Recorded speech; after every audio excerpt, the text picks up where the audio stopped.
मैं भारत को भारतीयता की मान्यता के आधार पर फिर से खड़ा करना चाहता हूं, उस काम में लगा हूं।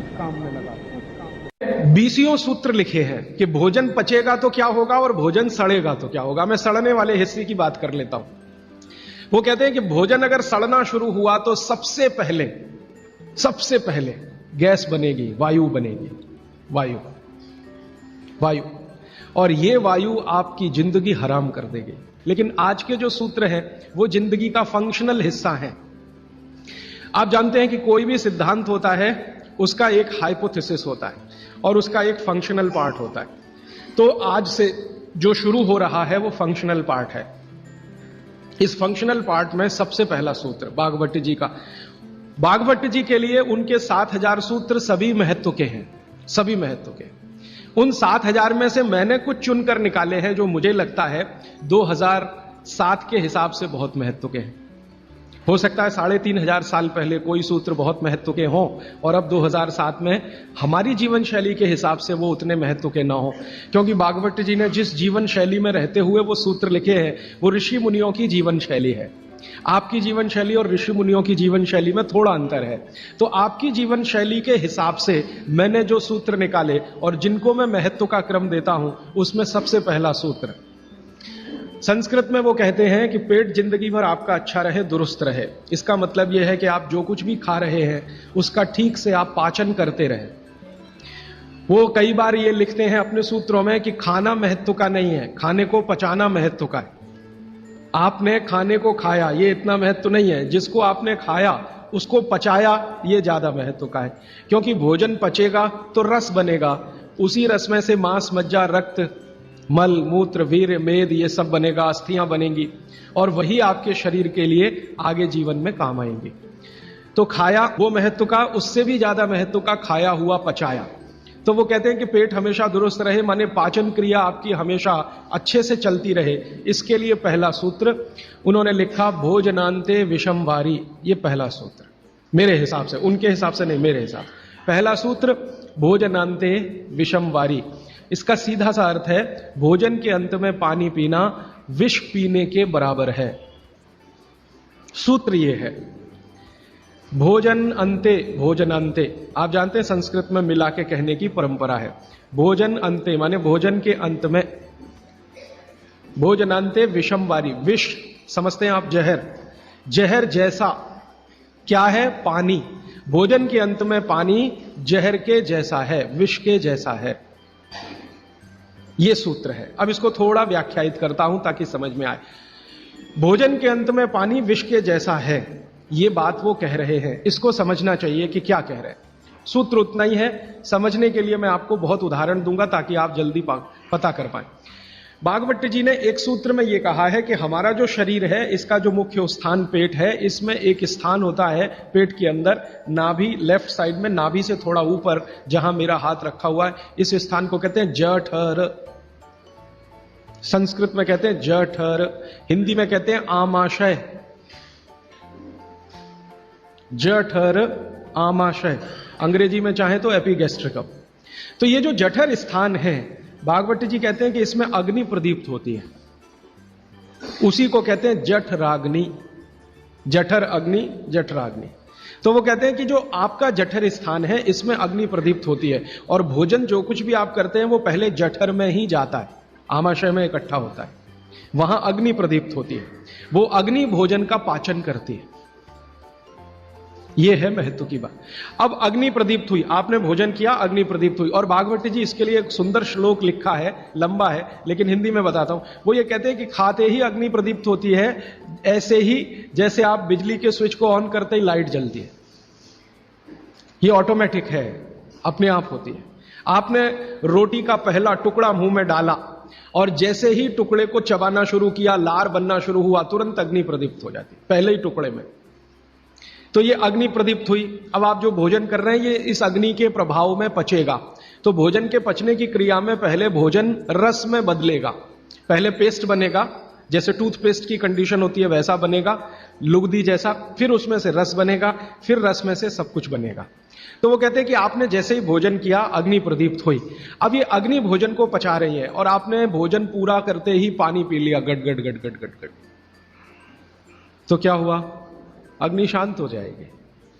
आपके रसोई गैस में चूल्हा जल रहा है गैस का, और जलते हुए चूल्हे पर पानी फेंकिए तो बुझ जाएगा। अग्नि का पानी से मेल नहीं है, दुश्मनी है। तो आपके पेट में खाना खाते ही अग्नि जल रही है। अब आपने पीछे से गिलास 2 गिलास पानी पी लिया, कोई लोग तो लोटा भर के पी लेते हैं, कई लोग तो भोजन से ज्यादा पानी पी लेते हैं। तो ये जो पानी गया इसने अग्नि को शांत कर दिया। अब अग्नि शांत हो गई तो फिर भागवत जी कहते हैं भोजन पचेगा नहीं, वो सड़ेगा। अब उन्होंने 20 सूत्र लिखे हैं कि भोजन पचेगा तो क्या होगा और भोजन सड़ेगा तो क्या होगा। मैं सड़ने वाले हिस्से की बात कर लेता हूं। वो कहते हैं कि भोजन अगर सड़ना शुरू हुआ तो सबसे पहले गैस बनेगी, वायु बनेगी, वायु। और ये वायु आपकी जिंदगी हराम कर देगी। और ये वायु की तीव्रता जब बढ़ेगी तो गले में जलन होगी, छाती में जलन होगी, पेट में जलन होगी। फिर और ज्यादा तीव्र अगर ये हो गई वायु तो ये शरीर में जाएगी, घूमेगी, क्योंकि वायु को पकड़ना मुश्किल है, जहां स्थान मिलता है वहीं जाती है। तो ये वायु पूरे शरीर में घूमेगी तो सिर घूमेगा, आपको चक्कर आएंगे, सिर में दर्द होगा, पीठ में भी दर्द हो सकता है, हृदय स्थान पे भयंकर दर्द हो सकता है। कई बार तो इतना दर्द होता है कि आपको लगेगा कि हार्ट अटैक आ गया, लेकिन वो वायु का दर्द है, हार्ट अटैक नहीं। और ये जो वायु बनी भोजन के सड़ने से, इसी वायु में से भागवत जी ने सूची बनाई है कि 103 रोग पैदा होंगे। 103। सबसे पहला रोग है उसमें एसिडिटी, हाइपर एसिडिटी। ज्यादा दिन अगर आपने ये चक्कर चलाया पानी पीने का तो अल्सर, पेप्टिक अल्सर, और ज्यादा दिन चक्कर चलाया तो बवासीर, मूढ़व्याध, भगंदर, ये सब रोगों की सूची है। और अंत का एक रोग है कैंसर, कर्क रोग। 103वें नंबर पर उन्होंने लिखा है कर्क रोग। माने एसिडिटी से शुरू होकर आप कैंसर तक की यात्रा कर सकते हैं। तो वो ये कह रहे हैं कि जिस काम से वायु पैदा हो और वो वायु आपके सड़े हुए भोजन में से निकले, और बाद में भागवती जी कहते हैं, वो भी बता देता हूं, वो दूर का सूत्र है लेकिन यहीं पे ले आता हूं उसको, कि आपका जो भोजन सड़ेगा, इसको ध्यान से सुनिएगा, तभी भोजन में से, भागवती जी के शब्द दूसरे हैं, मैं आज के शब्द इस्तेमाल कर रहा हूं, तभी कोलेस्ट्रॉल बनेगा। सड़े हुए भोजन का ही बाई प्रोडक्ट है कोलेस्ट्रॉल। अगर भोजन का पाचन हुआ तो कोलेस्ट्रॉल शून्य रहता है, वो कोलेस्ट्रॉल जो आपको हानि पहुंचाता है। आप जानते हैं शरीर में 2 तरह का कोलेस्ट्रॉल है, एक गुड और एक बैड। अच्छा कोलेस्ट्रॉल माने एचडीएल, हाई डेंसिटी लिपोप्रोटीन। खराब कोलेस्ट्रॉल माने एलडीएल और उसका छोटा भाई VLDL, very low density lipoprotein. तो भागवती जी कहते हैं कि ये जो खराब कोलेस्ट्रॉल है वो रक्त में तभी आता है जब भोजन पेट में सड़ता है। इसका माने जिनको कोलेस्ट्रॉल बढ़ रहा है या बढ़ा हुआ है वो ध्यान दें, उनको भोजन पच नहीं रहा, उनका भोजन सड़ रहा है। तो कोलेस्ट्रॉल बढ़ेगा तो हार्ट अटैक भी आएगा, कोलेस्ट्रॉल बढ़ेगा तो घुटने भी जड़ हो जाएंगे, सारी संधियां आपकी एकदम कड़क हो जाएंगी, आपको चलना फिरना मुश्किल हो जाएगा, 10 कदम चलना मुश्किल हो जाएगा। तो वो ये कहते हैं कि जब 103 बीमारियां एक छोटी गलती से आती हों तो वो गलती कभी करना नहीं, माने भोजन के बाद कभी पानी पीना नहीं। और एक 2 चीजें हैं इसी क्रम में कि किसके साथ क्या खाएं, किसके साथ क्या नहीं खाएं। घर में कभी भी आप कोई ऐसी चीज बनाएं जो तासीर में गर्म है, उसके साथ ठंडी चीज कोई ना हो। जैसे आजकल मैंने देखा है, हम गरम गरम खाना खा के आइसक्रीम जरूर खाते हैं, अपना सत्यानाश करते। और ये सत्यानाश कैसे होता है? कोई आपको शादी में बुलाता है इनविटेशन देके कि आइए और हमारे यहाँ गरम डिनर खा के आइसक्रीम खा के मर के जाइए, और एक नहीं खाइए, डबल खाइए। और मैंने तो पंजाब में ऐसे भी महान महान लोग देखे हैं कि आइसक्रीम में गरम रसगुल्ला डाल के खाते हैं। महामूर्ख लोग, पता नहीं कहां से आए, गरम गरम रसगुल्ला एकदम ठंडे आइसक्रीम में डाल के खाते। फिर पूछो भाई क्या कर रहे हो, तो कहते टेस्ट है जी। शरीर का देखना है कि नहीं, ये है कि टेस्ट का देखना है। तो आप कहीं भी डिनर में जाइए, मैं ये नहीं कहता डिनर में मजा, जरूर जाइए, लेकिन ध्यान रखिए कि अगर डिनर गरम गरम आपने खा लिया है तो ठंडी आइसक्रीम मत खाइए। और कई लोग पंजाब में ऐसे हैं, याद ही नहीं रखते, अभी चाय पी अभी आइसक्रीम खा लेंगे। हाँ, उनको बिल्कुल 1 मिनट नहीं लगता। चाय पी के निकले, कहीं आइसक्रीम खा के आ गए, आइसक्रीम खा के आ गए, इधर चाय पी ली या इधर कॉफी पी ली। तो चाय और कॉफी दोनों गर्म है और आइसक्रीम बहुत ठंडी है, इनका कॉम्बिनेशन नहीं है, बहुत तकलीफ होती है शरीर।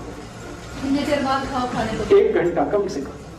गर्म चीज खाने के 1 घंटे के बाद ठंडी चीज, या ठंडी चीज खाने के 1 घंटे के बाद गर्म चीज। और वैसे मैंने कल आपको सूत्र बताया था, ठंडा कुछ खाना ही नहीं है, क्योंकि आइसक्रीम तो 10 डिग्री से कम की है, वो शरीर को तकलीफ ही देने वाली है। तो आप बोलेंगे फिर आइसक्रीम को कैसे खाएं? गर्म करके खाइए। अगर आइसक्रीम खानी है तो उसको गर्म करिए। मैं एक अमृतसर गया था एक बार, तो अमृतसर में एक बहुत अच्छी चीज, शायद यहाँ भी होगी, कुल्फी। ये जो कुल्फी है, इसको थोड़ा गर्म करके खा लीजिए, आइसक्रीम से बेटर है, 1000 टाइम्स बेटर है। क्यों? हाँ, रबड़ी खाइए ना, तो कुल्फी वो शायद रबड़ी की ही बनाई है। खूब दूध गर्म करके रबड़ी जैसा हो जाता, फिर कुल्फी जमाते। तो कुल्फी को थोड़ा गर्म करेंगे तो वो रबड़ी जैसा ही हो जाता, वो खाने लायक है। माइक्रोवेव में कर सकते हैं? माइक्रोवेव से अच्छा है गैस का चूल्हा। तो आप जो है रबड़ी खाइए, आइसक्रीम छोड़ दीजिए, कुल्फी पे आ जाइए और कुल्फी को हल्का गर्म करके खाइए, वो आपके लिए बहुत मुफीद है। कारण एक ही है कि आइसक्रीम में जितने केमिकल्स हैं, कुल्फी में एक भी नहीं। कुल्फी में दूध ही दूध है, वो भी अच्छे से गर्म किया हुआ है, बस उसको ज्यादा ठंडा कर दिया तो वो जम गया है। आप उसका ठंडापन निकाल के खा लीजिए, करके खा सकते हैं। हाँ। और नहीं तो एक आखिरी ऑप्शन बताता हूँ, खाना ही है आपको, तो मेरा ये कहना है कि उसको सलीके से खाइए। जैसे आप कुल्फी खा रहे हैं ना, तो उसका तरीका ये है कि पहले उसको मुंह में रखिए थोड़ी देर, कुल्फी का टुकड़ा काट के मुंह में रखिए और उसको घुमाइए, तो जो लार है वो उसको अपने आप गर्म कर देगी। जब हल्की गर्म हो जाए फिर अंदर ले जाए। ये लास्ट ऑप्शन है। जब खानी ही है तो मेरी बात तो मानिए, उसको गर्म करके खाइए। खानी ही है तो थोड़ी देर मुंह में रखिए, उसको घुमाइए, थोड़ी लार से वो गर्म हो जाएगी।